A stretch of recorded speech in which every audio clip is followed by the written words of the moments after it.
Robert Kiyosaki के अनुसार, क्या आपने कभी ऐसा महसूस किया है कि आपकी मेहनत को कोई महत्व नहीं दे रहा, या आपका बॉस आपको वो चीजें नहीं सिखा रहा जिनकी आपको उम्मीद थी? ये कहानी एक ऐसे बच्चे की है जो अपनी मेहनत से सीखने और मेहनत का मोल समझने के सफर पर है। उसकी निराशा, उसके संघर्ष और वो सबक जो उसे एक अमीर डैडी से मिलते हैं, आज हम आपको बताएंगे। आइए जानते हैं इस दिलचस्प सफर की शुरुआत। मेरे दो डैडी थे, एक अमीर और दूसरे गरीब। एक बहुत पढ़े लिखे थे और समझदार थे, वे पीएचडी थे और उन्होंने अपने 4 साल के अंडर ग्रेजुएट कार्य को 2 साल से भी कम समय में कर लिया था। इसके बाद वे आगे पढ़ने के लिए Stanford university, university of Chicago तथा नॉर्थ वेस्टर्न यूनिवर्सिटी गए और यह सब उन्होंने पूरी तरह से स्कॉलरशिप के सहारे ही किया। मेरे दूसरे डैडी 8वीं से आगे नहीं पढ़े थे। दोनों ही अपने करियर में सफल थे। दोनों ने जिंदगी भर कड़ी मेहनत की थी। दोनों ने ही काफी पैसा कमाया था, परंतु उनमें से एक पूरी जिंदगी पैसे के लिए परेशान होता रहा। दूसरा हवाई के सबसे अमीर व्यक्तियों में से एक बन गया। एक के मरने पर उसके परिवार, चर्च और जरूरतमंदों को करोड़ों डॉलर की दौलत मिली। दूसरा अपने पीछे कर्ज छोड़कर मरा। मेरे दोनों डैडी इरादे के पक्के, चमत्कारी और प्रभावशाली थे। दोनों ने मुझे सलाह दी, परंतु उनकी सलाह एक सी नहीं थी। दोनों ही शिक्षा पर बहुत जोर देते थे, परंतु उनके द्वारा सुझाए गए पढ़ाई के विषय अलग अलग थे। अगर मेरे पास केवल एक ही डैडी होते तो मैं या तो उनकी सलाह मान लेता या फिर उसे ठुकरा देता। चूंकि सलाह देने वाले दो थे, इसलिए मेरे पास 2 विरोधाभासी विचार होते थे, एक अमीर आदमी का और दूसरा गरीब आदमी का। किसी भी एक विचार को सीधे सीधे मान लेने या न मानने के बजाय मैं उनकी सलाहों पर काफी सोचा करता था। उनकी उसी तुलना करता था और फिर खुद के लिए फैसला किया करता था। समस्या यह थी कि अमीर डैडी अभी अमीर नहीं थे और गरीब डैडी अभी गरीब नहीं थे। दोनों ही अपने करियर शुरू कर रहे थे और दोनों ही दौलत तथा परिवार के लिए मेहनत कर रहे थे, परंतु पैसे के बारे में दोनों के विचार और नजरिए एकदम अलग थे। उदाहरण के तौर पर एक डैडी कहते थे, पैसे का मोह ही सभी बुराइयों की जड़ है, जबकि दूसरे डैडी कहा करते थे, पैसे की कमी ही सभी बुराइयों की जड़ है। जब मैं छोटा था तो मुझे दोनों डैडियों की अलग अलग सलाहों से दिक्कत होती थी। एक अच्छा बच्चा होने के नाते मैं दोनों की बातें सुनना चाहता था। परेशानी यह थी कि दोनों एक सी बातें नहीं कहते थे। उनके विचारों में जमीन आसमान का फर्क था, खासकर पैसे के मामले में। मैं काफी लंबे समय तक यह सोचा करता कि उनमें से किसने क्या कहा, क्यों कहा और उसका परिणाम क्या होगा। मेरा बहुत सा समय सोच विचार में ही गुजर जाता था। मैं खुद से बार बार इस तरह के सवाल पूछा करता, उन्होंने ऐसा क्यों कहा, और फिर दूसरे डैडी की कही हुई बातों के बारे में भी इसी तरह के सवाल पूछता। काश मैं यह बोल सकता, हाँ वे बिल्कुल सही हैं, मैं उनकी बातों से पूरी तरह सहमत हूं, या यह कहकर मैं सीधे उनकी बात ठुकरा सकता, बुढ़े को यह नहीं पता कि वह क्या कह रहा है। चूंकि दोनों ही मुझे प्यारे थे, इसलिए मुझे खुद के लिए सोचने पर मजबूर होना पड़ा। इस तरह सोचना मेरी आदत बन गई, जो आगे चलकर मेरे लिए बहुत फायदेमंद साबित हुई। अगर मैं एक तरह से ही सोच पाता तो यह मेरे लिए इतना फायदेमंद नहीं होता। धन दौलत का विषय स्कूल में नहीं बल्कि घर पर पढ़ाया जाता है। शायद इसीलिए अमीर लोग और ज्यादा अमीर होते जाते हैं, जबकि गरीब और ज्यादा गरीब होते जाते हैं और मध्य वर्ग कर्ज में डूबा रहता है। हम में से ज्यादातर लोग पैसे के बारे में अपने माता पिता से सीखते हैं। कोई गरीब पिता अपने बच्चे को पैसे के बारे में क्या सिखा सकता है? वह सिर्फ इतना ही कह सकता है, स्कूल जाओ और मेहनत से पढ़ो। हो सकता है वह बच्चा अच्छे नंबरों से कॉलेज की पढ़ाई पूरी कर ले, फिर भी पैसे के मामले में उसकी मानसिकता और उसका सोचने का ढंग एक गरीब आदमी जैसा ही बना रहेगा। यह सब उसने तब सीखा था जब वह छोटा बच्चा था। धन का विषय स्कूलों में नहीं पढ़ाया जाता। स्कूलों में शैक्षणिक और व्यावसायिक निपुणताओं पर जोर दिया जाता है, न कि धन संबंधी निपुणता पर। इससे यह साफ हो जाता है कि जिन स्मार्ट बैंकर्स, डॉक्टर्स और अकाउंटेंट्स के स्कूल में अच्छे नंबर आते हैं, वे जिंदगी भर पैसे के लिए संघर्ष क्यों करते हैं। हमारे देश पर जो भारी कर्ज लदा हुआ है वह काफी हद तक उन उच्च शिक्षित राजनेताओं और सरकारी अधिकारियों के कारण है जो आर्थिक नीतियां बनाते हैं। और मजे की बात यह है कि वे धन के बारे में बहुत कम जानते हैं। मैं अक्सर नई सदी में आने वाली समस्याओं के बारे में सोचता हूं। तब क्या होगा जब हमारे पास ऐसे करोड़ों लोग होंगे जिन्हें आर्थिक और चिकित्सकीय मदद की जरूरत होगी। धन संबंधी मदद के लिए या तो वे अपने परिवारों पर या फिर सरकार पर निर्भर होंगे। क्या होगा जब मेडिकेयर और सोशल सिक्योरिटी के पास का पैसा खत्म हो जाएगा? किस तरह कोई देश तरक्की कर पाएगा अगर पैसे के बारे में पढ़ाई की जिम्मेदारी माता पिता के ऊपर छोड़ दी जाएगी, जिनमें से ज्यादातर गरीब हैं या गरीब होंगे। चूंकि मेरे पास 2 प्रभावशाली डैडी थे, इसलिए मैंने दोनों से ही सीखा। मुझे दोनों की सलाह पर सोचना पड़ता था। इस तरह से सोचते सोचते मैंने यह भी जान लिया कि किसी व्यक्ति के विचार उसकी जिंदगी पर कितना जबरदस्त प्रभाव डाल सकते हैं। उदाहरण के तौर पर एक डैडी को यह कहने की आदत थी, मैं इसे नहीं खरीद सकता। दूसरे डैडी इन शब्दों के इस्तेमाल से चिढ़ते थे। वे जोर देकर कहा करते थे कि मुझे इसके बजाय यह कहना चाहिए, मैं इसे कैसे खरीद सकता हूं। पहला वाक्य नकारात्मक है और दूसरा प्रश्नवाचक। एक में बात खत्म हो जाती है और दूसरे में आप सोचने के लिए मजबूर हो जाते हैं। मेरे जल्द ही अमीर बनने वाले डैडी ने मुझे समझाया कि जब हम कहते हैं मैं इसे नहीं खरीद सकता, तो हमारा दिमाग काम करना बंद कर देता है। इसके बजाय जब हम ये सवाल पूछते हैं मैं इसे कैसे खरीद सकता हूं, तो हमारा दिमाग काम करने लगता है। उनका यह मतलब नहीं था कि आपका जिस चीज पर दिल आ जाए उसे खरीद ही लें। वे लगभग दीवानगी की हद तक अपने दिमाग को कसरत करवाना चाहते थे, क्योंकि उनके ख्याल से दिमाग दुनिया का सबसे ताकतवर कंप्यूटर है। मेरा दिमाग हर रोज तेज होता जाता है क्योंकि मैं इसकी कसरत करता रहता हूं। यह जितना तेज होता जाता है, मैं इसकी मदद से उतना ही ज्यादा पैसा कमा सकता हूं। उनका मानना था कि मैं इसे नहीं खरीद सकता कहना दिमागी आलस की पहचान है। हालांकि दोनों ही डैडी अपने काम में कड़ी मेहनत करते थे, परंतु मैंने देखा कि पैसे के मामले में एक डैडी की आदत यह थी कि वे अपने दिमाग को सुला देते थे और दूसरे डैडी अपने दिमाग को लगातार कसरत करवाते रहते थे। इसका दीर्घकालीन परिणाम यह हुआ कि एक डैडी आर्थिक रूप से बहुत अमीर होते चले गए, जबकि दूसरे डैडी लगातार कमजोर होते गए। इसे इस तरह से समझो कि एक व्यक्ति हर रोज कसरत करने के लिए जिम जाता है, जबकि दूसरा व्यक्ति अपने सोफे पर बैठकर टीवी देखता रहता है। शरीर की सही कसरत से आप ज्यादा तंदुरुस्त हो सकते हैं और दिमाग की सही कसरत से आप ज्यादा अमीर हो सकते हैं। आलस्य से स्वास्थ्य और धन दोनों का नुकसान होता है। मेरे दोनों डैडियों की विचारधारा में जमीन आसमान का अंतर था। एक डैडी की सोच थी कि अमीरों को ज्यादा टैक्स देना चाहिए ताकि बेचारे गरीबों को ज्यादा फायदा मिल सके, जबकि दूसरे डैडी कहते थे टैक्स उन लोगों को सजा देता है जो उत्पादन करते हैं और उन लोगों को इनाम देता है जो उत्पादन नहीं करते। एक डैडी सिखाते थे मेहनत से पढ़ो ताकि तुम्हें किसी अच्छी कंपनी में नौकरी मिल जाए, जबकि दूसरे डैडी की सीख यह थी मेहनत से पढ़ो ताकि तुम्हें किसी अच्छी कंपनी को खरीदने का मौका मिल जाए।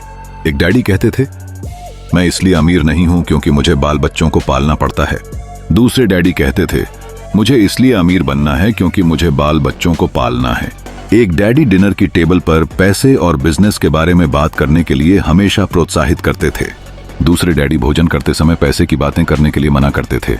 एक का कहना था जहां पैसे का सवाल हो सुरक्षित कदम उठाओ, खतरा मत उठाओ। दूसरे का कहना था खतरों का सामना करना सीखो। एक का मानना था हमारा घर ही हमारा सबसे बड़ा निवेश और हमारी सबसे बड़ी संपत्ति है। दूसरे का मानना था मेरा घर मेरा दायित्व है, और अगर आपका घर आपकी नजर में आपका सबसे बड़ा निवेश है तो आप गलत हैं। दोनों ही डैडी अपने बिल समय पर चुकाते थे, परंतु उनमें से एक सबसे पहले अपने बिल चुकाता था, जबकि दूसरा सबसे आखिर में। एक डैडी का यह मानना था कि कंपनी या सरकार को आपका ध्यान रखना चाहिए और आपकी जरूरतों को पूरा करना चाहिए।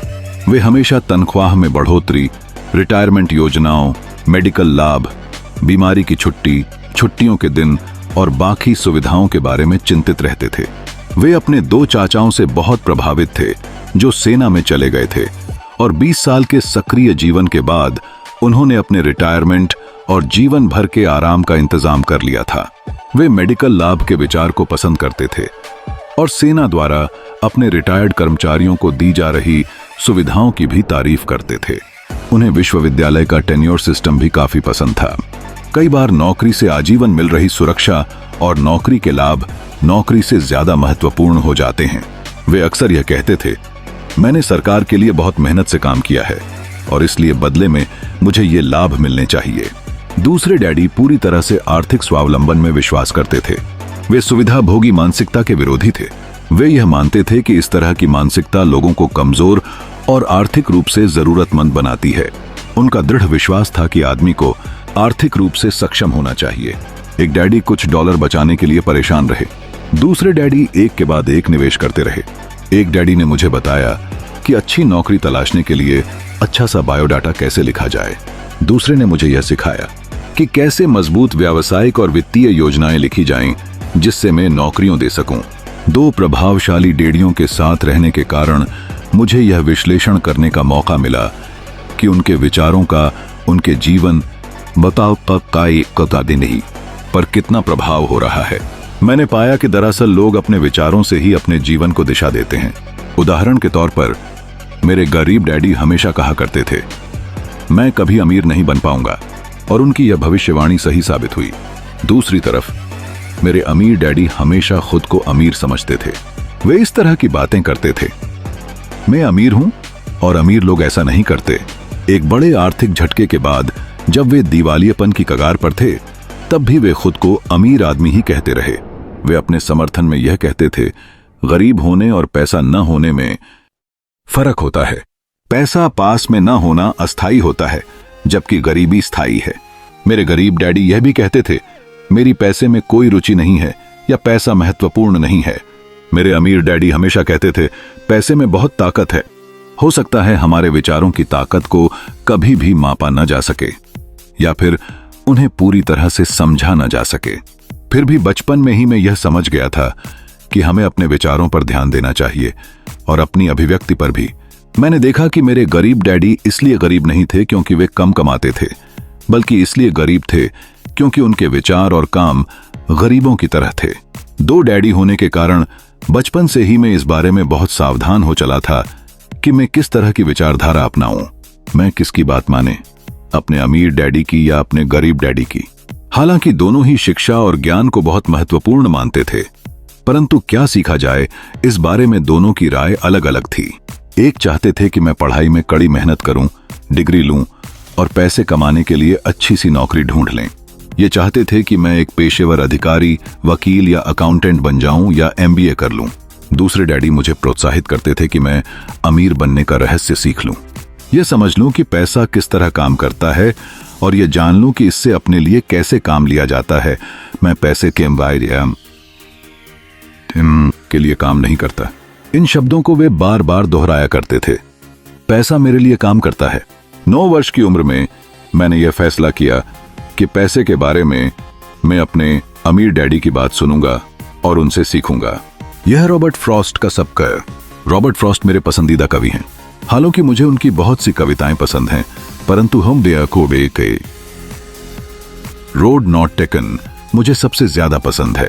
मैं इसकी शिक्षा का इस्तेमाल हर रोज करता हूं। द रोड नॉट टेकन, वह राह जिसे चुना नहीं गया।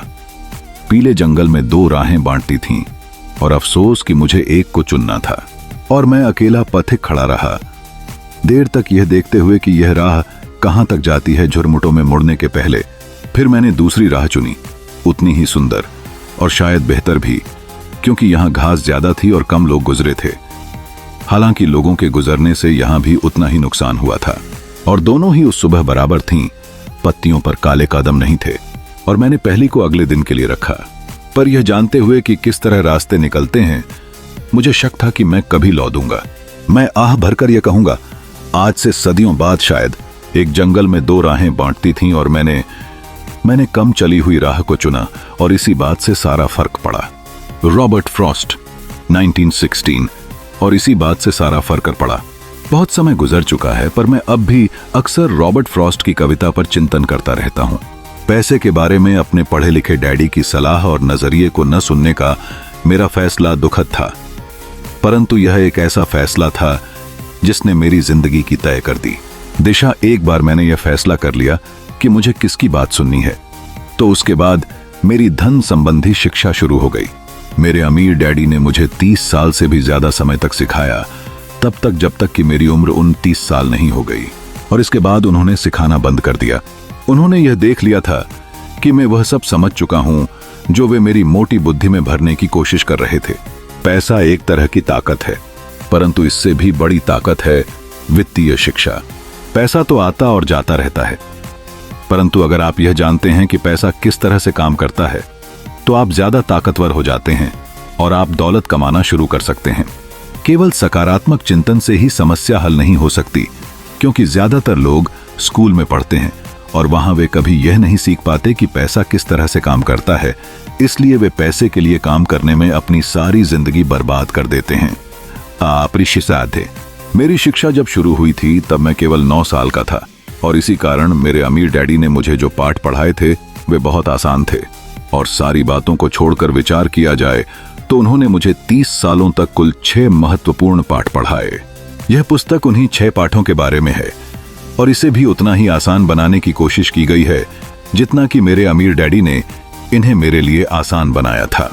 यह पाठ आपके लिए जवाब की तरह नहीं लिखे गए हैं बल्कि मार्गदर्शक की तरह लिखे गए हैं, ऐसे मार्गदर्शक जो ज्यादा अमीर बनने में आपकी और आपके बच्चों की मदद करेंगे, चाहे बदलती हुई इस अनिश्चित दुनिया में कुछ भी होता रहे।